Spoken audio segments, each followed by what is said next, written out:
Dulu, negara-negara berebut emas. Kemudian minyak menjadi sumber kekuatan dunia. Namun abad ke-21 menghadirkan jenis harta karun yang berbeda.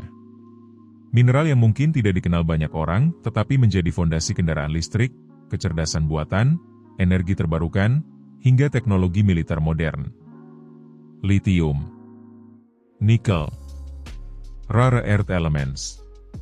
Siapa yang menguasai mineral-mineral ini, berpotensi memiliki pengaruh besar terhadap ekonomi global di masa depan. Saya berdiri di persimpangan cerita abad ini, ketika mineral-mineral yang sebelumnya tersembunyi di perut bumi kini menjadi kunci perubahan teknologi dan kekuasaan. Dalam perjalanan ini saya ingin mengajak diri sendiri untuk memahami bukan hanya angka dan peta, tetapi juga dampak yang tak terlihat. Mengapa lithium, kobalt, rare earth dan mineral lain diperebutkan, bagaimana permintaan untuk baterai, kendaraan listrik, ponsel, dan jaringan energi baru mengubah ekonomi global. Saya berbicara sebagai pengamat yang penasaran, yang mencoba merangkai benang antara tambang yang sunyi, pelabuhan yang sibuk, dan meja perundingan di ibu kota. Saya akan bicara tentang bagaimana negara-negara yang memegang cadangan strategis mendapatkan pengaruh baru, bagaimana kebijakan dan investasi menentukan siapa yang diuntungkan, serta risiko ketergantungan yang bisa mengunci pilihan generasi mendatang. Saya ingin pendengar merasakan urgensi sekaligus kompleksitas situasi. Ini bukan sekadar soal siapa menguasai bahan mentah, tetapi soal bagaimana keputusan hari ini membentuk infrastruktur, pekerjaan, dan lingkungan esok hari. Perjalanan ini dimulai dari pemetaan fakta, langkah demi langkah, wabah harapan, dan pilihan yang harus dibuat bersama. Mengapa mineral ini sangat penting? Hampir semua teknologi modern membutuhkan mineral strategis. Baterai kendaraan listrik membutuhkan lithium dan nikel. Magnet berkinerja tinggi untuk turbin angin dan kendaraan listrik sering menggunakan unsur tanah jarang atau rare earth. Sementara pusat data, satelit, dan sistem pertahanan modern bergantung pada rantai pasok mineral yang kompleks.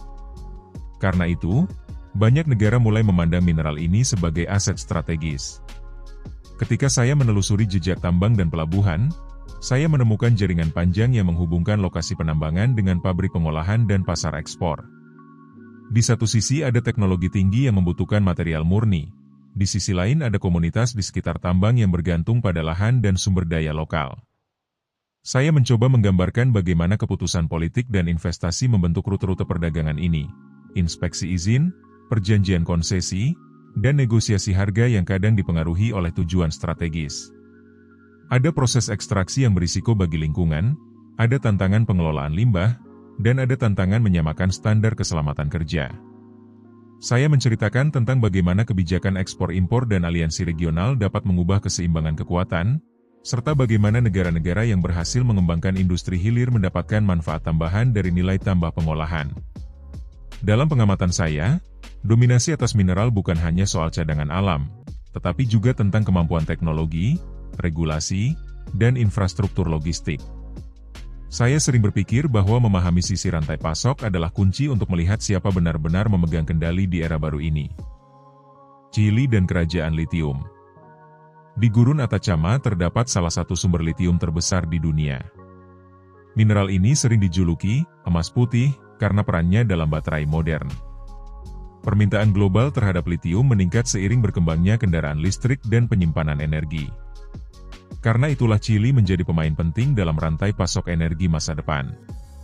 Di laboratorium dan pabrik-pabrik modern saya menyaksikan transformasi mineral menjadi komponen vital bagi produk sehari-hari. Saya berbicara tentang proses pemurnian, penelitian material baru, dan investasi dalam teknologi yang dapat mengurangi ketergantungan pada sumber baru, seperti daur ulang baterai dan substitusi material. Saya menjelaskan bagaimana inovasi riset bisa menggeser peta dominasi. Jika teknologi pemulihan atau alternatif material menjadi ekonomis, negara yang selama ini mengekspor bahan mentah mungkin kehilangan keunggulan. Saya juga menyoroti peran standar lingkungan dan sertifikasi yang mendorong praktik bertanggung jawab. Dalam pengamatan saya, kemampuan teknologi, mulai dari metode pemrosesan yang efisien hingga kemajuan dalam kimia baterai, akan menentukan siapa yang mampu mengendalikan nilai tambah di sepanjang rantai. Saya merasakan optimisme hati-hati. Ada peluang untuk mengurangi dampak buruk, tapi hanya jika ada komitmen nyata dari pemerintah, industri, dan ilmuwan. Saya berusaha menyampaikan bahwa masa depan mineral juga masa depan inovasi, di mana penelitian dan kebijakan berjalan beriringan. Indonesia dan harta karun nikel. Ketika dunia berbicara tentang baterai kendaraan listrik, Indonesia hampir selalu menjadi bagian dari percakapan tersebut. Negara ini memiliki salah satu cadangan nikel terbesar di dunia. Dalam beberapa tahun terakhir, Indonesia berupaya meningkatkan nilai tambah dengan mengembangkan industri pengolahan di dalam negeri. Langkah ini menjadikan Indonesia salah satu pusat perhatian dalam geopolitik mineral global. Saya tidak bisa bercerita tentang mineral tanpa mendengar suara komunitas yang hidup berdampingan dengan tambang. Dalam perjalanan lapangan saya bertemu keluarga petani, pekerja tambang, dan aktivis lingkungan yang berbagi cerita soal perubahan lanskap, sumber air, dan harapan ekonomi. Saya mencoba menyampaikan kompleksitas pilihan yang mereka hadapi, pekerjaan dan pendapatan versus kelestarian lingkungan dan kesehatan jangka panjang. Ada pula narasi tentang ketidaksetaraan akses manfaat, di mana keuntungan besar seringkali mengalir ke pihak jauh sementara dampak langsung dirasakan oleh warga lokal. Saya berbicara tentang upaya masyarakat untuk menuntut transparansi, kompensasi, dan partisipasi dalam pengambilan keputusan. Dari perspektif saya, solusi yang tahan lama harus menggabungkan kesejahteraan ekonomi, hak atas tanah, dan perlindungan lingkungan. Saya juga mengamati munculnya inisiatif lokal yang mencoba memanfaatkan manfaat tambang secara lebih adil, melalui pengembangan keterampilan, usaha mikro, dan program tanggung jawab sosial yang nyata. Cerita-cerita ini mengingatkan saya bahwa setiap kebijakan tentang mineral adalah kebijakan tentang manusia dan tempat mereka tinggal. Cina dan Rare Earth. Rare Earth adalah kelompok unsur yang digunakan dalam banyak teknologi modern, mulai dari smartphone hingga sistem pertahanan. Selama bertahun-tahun, Cina menjadi pemain dominan dalam pengolahan dan rantai pasok rare earth global.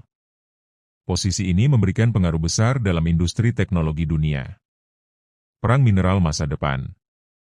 Banyak analis percaya bahwa persaingan masa depan tidak hanya tentang minyak, tetapi juga tentang mineral strategis.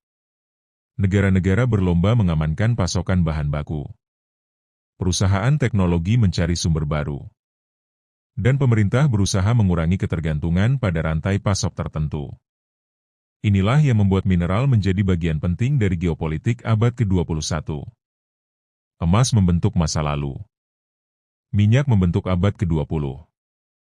Dan mineral strategis mungkin akan membantu membentuk masa depan. Pertanyaannya bukan lagi siapa yang memiliki teknologi terbaik, tetapi siapa yang memiliki bahan baku untuk membangunnya. Karena dalam dunia modern, kekuatan seringkali dimulai dari apa yang tersembunyi jauh di bawah tanah. Jangan lupa like dan subscribe ya teman-teman.